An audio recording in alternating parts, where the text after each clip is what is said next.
waa mahadsantihiin bahda warbaahinta dowlad goboleedka Jubbaland waan inkaga mahad celinayaa booqashada aad igu timaadeen marka hore Ilaahay subhanahu wa ta'ala ayaa ku mahadsan shaqooyinkii doorashooyinka ee dowlad goboleedka oo si wanaagsan oo abni ah Ilaahay noogu dhameeyay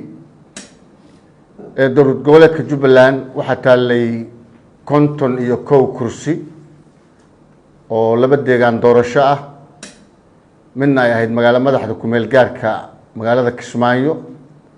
iyo deegaan doorashada labaad oo loo wareejiyay degmada Ceelwaaq kadib markii magaalada madaxda gobolka Gedo la gali waayay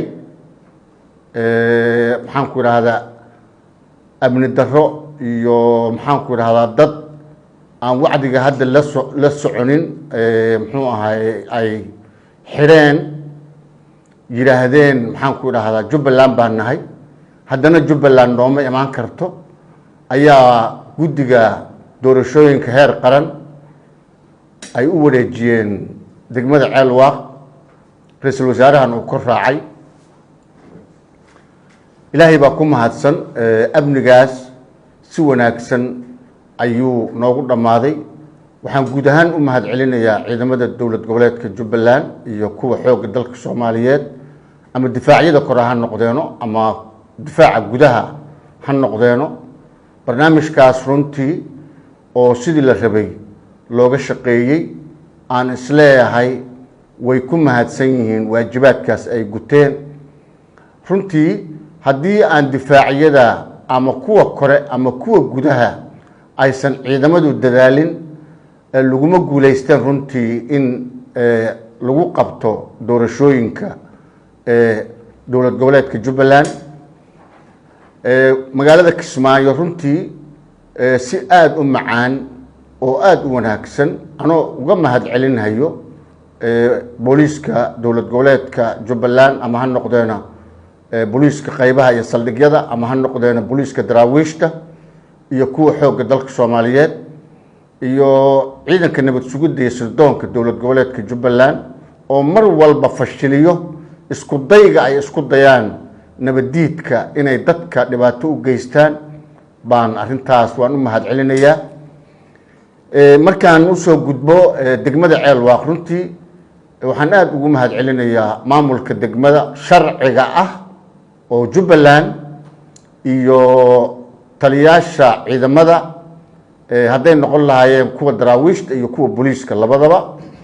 iyo kuwa kale nabad ilaalinta midowga Afrika oo joogo oo ayagana runtii si fiican noola shaqeeyay oo aan halkaan uga mahad celinayo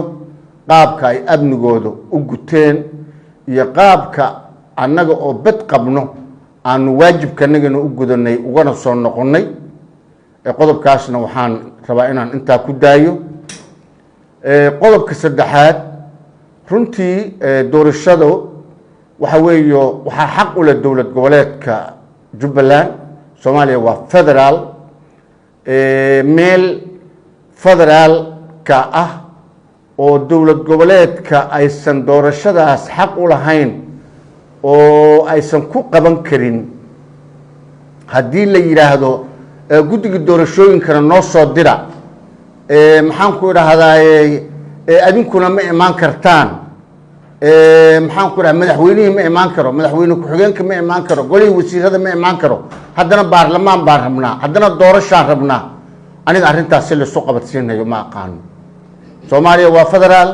waa dowlad goboleedka xaq u leh inay doorashadu qabato inuu madaxweynuhu soo daahfuro doorashada Ceelwaaq waxa wareejiyay guddiga doorashooyinka heer qaran waxa ku raacay ra'iisul wasaaraha jamhuuriyadda federaalka Soomaaliya oo u xil saaran doorashooyinka waxa soo daahfuray madaxweynaha dowlad goboleedka Jubbaland waxa soo xiray madaxweyne ku-xigeenka ma garan kara marka cid kale oo xaq u leh oo xildhibaano sheegan karto qaabka ay ku soo baxayaan anigu ma garan karo waxaan u arkaa muxuu ahaay qaab iska ciyaal suuqnimo ah waxayna la mid tahay gobolka laga wareejiyay dowlad goboleedkii oo dadka aan xasaanada lahayn ay maamulayaan bay la mid tahay taas waxaa weeye qaab jabhadeed dad u dhaqmahayo waxaan leeyahay xishooda ka xishooda ummadda ka xishooda dadka aad ka dhalateen ka xishooda dadka Soomaaliyeed ka xishooda qarannimada waxaan kaloo rabaa halkaan fariin inaan uga diro ciidamada dowladda federaalka oo amniga ka shaqeynayo oo nimanka ciyaal suuqinta ah oo meediyaha la wareegayo xildhibaanaan nahay qaan baan kolba meel u kaxaynayo war sharci ma aha sharcigu waa wax ay ilaaliyaan booliiska iyo amniga dowladda waxay ilaaliyaan weey ma waxa sharci ah niman inta meel isku xiray oo tagay oo maxaan ku raada wax matalaad aan lahayn oo warqado iska soo qorqoray oo wax feeg ah wato oo taagan oo dhahay xildhibaanana garbaari baan ka nimid garbaari doorashada in lagu qabto ayaga diiday ayaga mas'uulka ah in laga wareejiyo ayaga dowlad goboleedka diiday madaxweynaha jamhuuriyadda federaalka Soomaaliya walaalkeen Maxamed Cabdullaahi Farmaajo dadka ku wareegsan oo aan wax garad ka ahayn oo gobolkii dowlad goboleedka ka tirsanaa gacanta ka bixiyay oo kaabayaasha dhaqaalaha burburiyay oo maamulkii burburiyay oo adeegsaday ciidamo kale oo shisheeye ah oo ilaa hadda uu istijaah la yahay arrintaas aad baan uga xunnahay waxaan leenahay ka tanaasula iska dhaafa annagu qofna caay mayno sidoodoo kale dadka ma aflagaadeynayno muxuu ahaayay bini aadamku waxa weeye qofku dhaliil uu sheegaa laakiin dadka in la caayo oo la aflagaadeeyo sax ma aha waxaan leeyahay war adinkuna saas xildhibaano ku noqon maysaan ma ku noqonaysaan mana ku noqon doontaan dadkiina ka mid noqda ciidamada amniga oo kolba hotel geynayo kolba meel u kaxaynayo ordahayo oo maxaan ku yiraahdaay sidii muxuu ahaayay qoladii cayayaanka baraha bulshada war soo orday war imaadooyda ku hayo taasna waxa weeye sharci ma aha war amnigu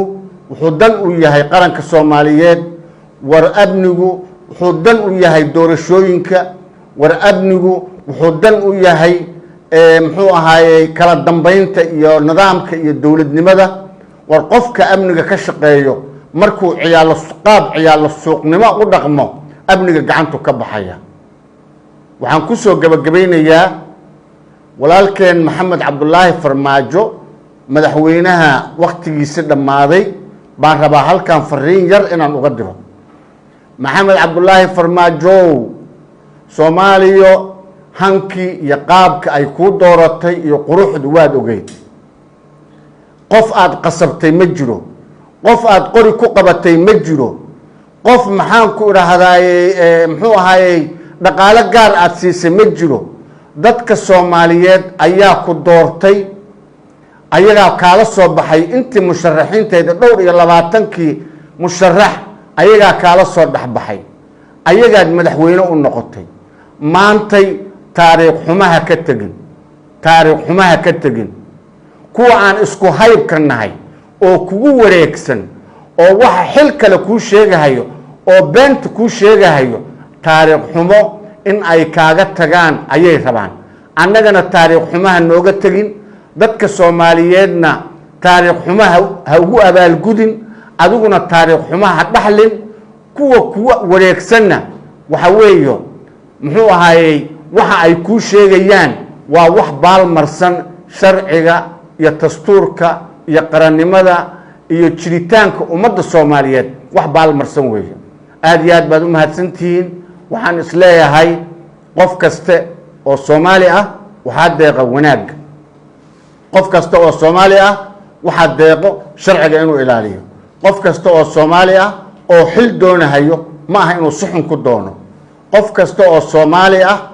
oo ka soo jeedo ama gobol ama dawlad goboleed waxa waajib ku ah in